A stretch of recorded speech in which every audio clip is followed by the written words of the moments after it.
Es importante saber el origen de las canciones. Eso es algo que siempre me ha llamado la atención. Y es cierto que los arreglos, la producción, la mezcla, los solos de guitarra forman y dan identidad a la canción. Pero es importante saber qué es lo que la ha motivado, cuál es la energía que impulsa esa obra. Es bien sabido también que a lo largo de la historia, la obra de Tolkien ha inspirado la cultura popular. Cómics, películas, videojuegos, performance e incluso películas porno. No hay límites, Tolkien puede estar en cualquier lado. Es por ello que he realizado este video, para hablar de la influencia que ha tenido Tolkien sobre la cultura hippie, sobre el rock y por supuesto sobre las canciones. Vamos a hablar entonces de los hippies, del rock y su relación con Tolkien.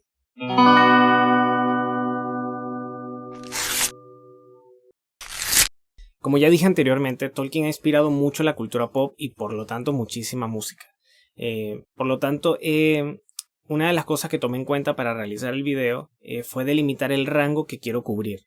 No voy a hablar de música tan moderna, tan actual, ni tampoco voy a hablar de la influencia de Tolkien sobre obras del metal o del metal extremo, que ya para eso se necesitaría otro video. Nos concentraremos en la influencia que tuvo Tolkien sobre el movimiento hippie de los años 60, la música folk y los comienzos del hard rock. Así tendremos una visión cultural y social sobre el efecto que tuvo Tolkien en este fragmento de la historia del rock. Vamos como siempre con algo de historia, vamos a describir todo ese impacto social que tuvo Tolkien sobre la cultura hippie. Sabemos que para comienzos de los años 60, en la juventud americana y también en la inglesa, se desarrolló el movimiento hippie. Esa juventud concentrada en profesar su lema paz y amor, y que tenía como objetivo protestar pacíficamente en contra de los conflictos bélicos en Vietnam.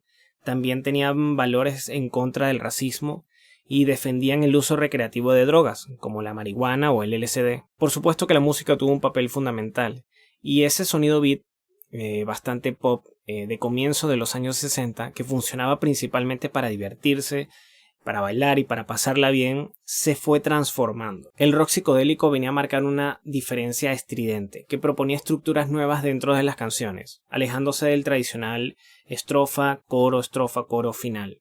Muchas bandas y la propuesta de sus discos formaron parte de aquel cambio musical. Tenemos como ejemplo a Jimi Hendrix, a Cream, también el caso de Santana, que proponía una sonoridad latina que lucía bastante exótica, e incluso los Beatles, que ya lucían en sus álbumes sonidos más experimentales, como es el caso de Revolver. También la música folk marcaba la época con artistas que proponían otra línea sonora. Bob Dylan, Joan Baez, Simon and Garfunkel, todos orientados en un sonido más acústico, nada estridente como las bandas de rock, pero en donde la fuerza estaba en las letras, con mensajes que penetraban el pensamiento de la juventud del momento, motivándolos a unirse a esa lucha idealista. La literatura también fue importante dentro de la cultura hippie. De hecho, es bien sabido que la generación Beat, formada por poetas americanos durante los años 50, publicaban y recitaban sus textos en cafés, en bares, y profesaban su amor también por el jazz. Ellos fueron, en parte, responsables de diseñar ideológica y políticamente el movimiento hippie. Pero hubo otra influencia literaria que enriqueció muchísimo las mentes expansivas de aquella generación hippie: Tolkien y su obra El Señor de los Anillos. A principios de los años 60, Tolkien había publicado su obra El Señor de los Anillos en Estados Unidos, aunque era una edición en tapa dura, algo costosa, y por lo tanto su éxito fue bastante moderado. Aún no era masivo el conocimiento de la obra de Tolkien en Estados Unidos. Por cierto que, si saco cuentas, este señor, que también fue hippie, debió leer por aquel momento una de estas ediciones, a los 13 años. Bueno, ya. Pero en 1965 la editorial AC Books publica las conocidas ediciones piratas americanas de El Señor de los Anillos, que era una edición tapa blanda y por lo tanto no costaba tanto dinero. En poco tiempo estas ediciones llegan a las universidades, se empieza a compartir y a regar la voz de lo que son estas historias y estalla el fandom por Tolkien. Por supuesto, todo esto sin el conocimiento del autor, que no vio con buenos ojos que su obra se distribuyera de manera desautorizada. Ante el éxito de ventas de esta obra pirata, esta versión pirata, la editorial de Tolkien en América le pide que saquen su edición en tapa blanda, y a finales de ese año ya se había normalizado la distribución oficial de la obra de Tolkien. Entonces tenemos a los hippies enamorados del Señor de los Anillos. De hecho, empiezan a llevar artículos bastante creativos, interesantes en sus manifestaciones, como las chapas de Gandalf for President y Frodo Lives. ¿Por qué los hippies se conectaron con la obra de Tolkien? Entre otras cosas porque veían en El Señor de los Anillos esta relación de comunidad, de distintas razas que se unen por un bien común. Los hippies, que provenían de cualquier estrato social y de cualquier raza, también trabajaban en conjunto por un bien común. También el tema ecológico que planteaba Tolkien tuvo una directa conexión con la filosofía hippie. Ese tipo de progreso mecánico que afectaba y destruía la naturaleza se puede ver reflejado en su obra cuando los orcos destruyen los árboles en el bosque de Fangorn, que motiva la última marcha de los Ents. Los hippies también compartían esta idea. Ellos estaban profundamente conectados con la naturaleza. Algunos eran vegetarianos o estaban en contra del uso de ropa proveniente de pieles de animales.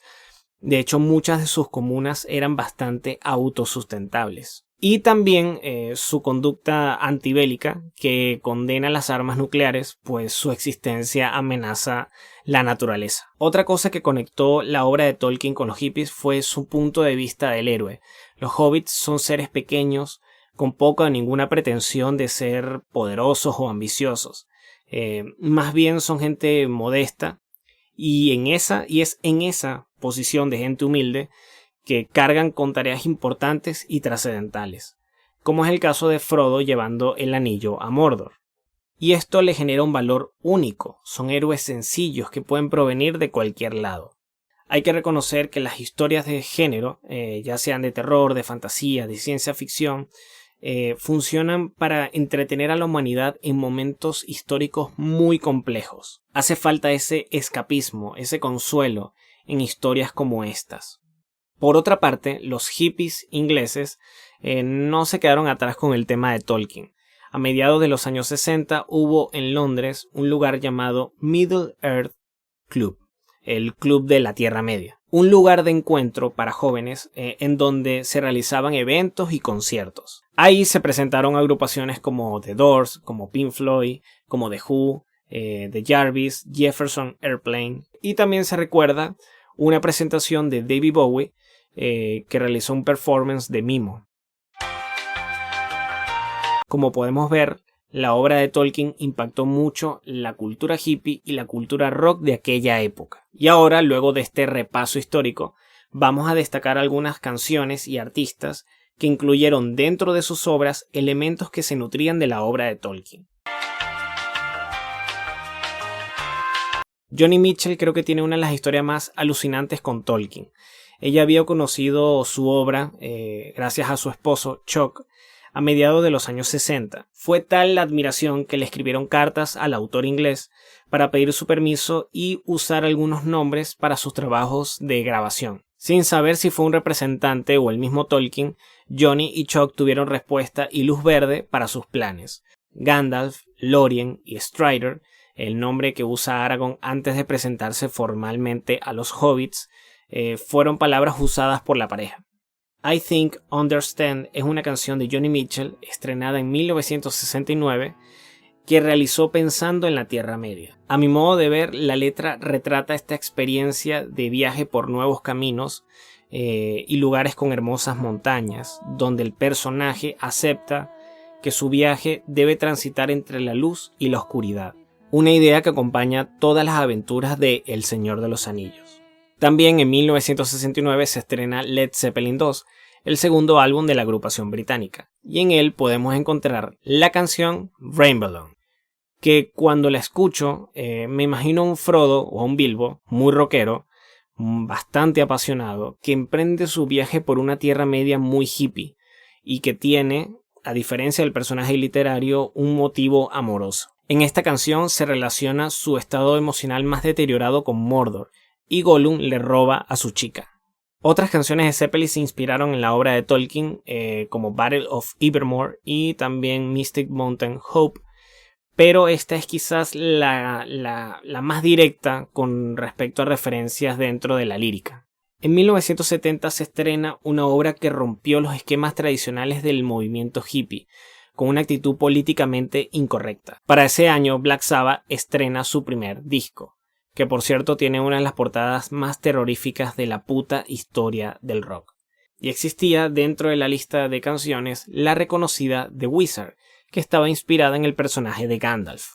Aunque debo reconocer que si bien el personaje puede inspirar la historia de la canción, la letra se aleja bastante de la naturaleza expresada en los libros. Si Sabbath venía a proponer una actitud distinta a la que tenía el movimiento hippie, entonces su versión de Gandalf tenía que ser también diferente. Y ese inicio con el sonido de la armónica, bastante escalofriante, que le otorga una visión más oscura, más enigmática.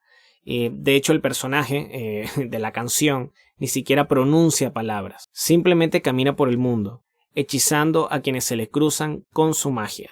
Y podemos finalizar este análisis de canciones rock inspiradas en la Tierra Media con Rivendell de Rush. Para 1975, la agrupación canadiense estrena Fly By Night, el segundo disco de la banda, y en donde ya se define con mayor precisión su sonido.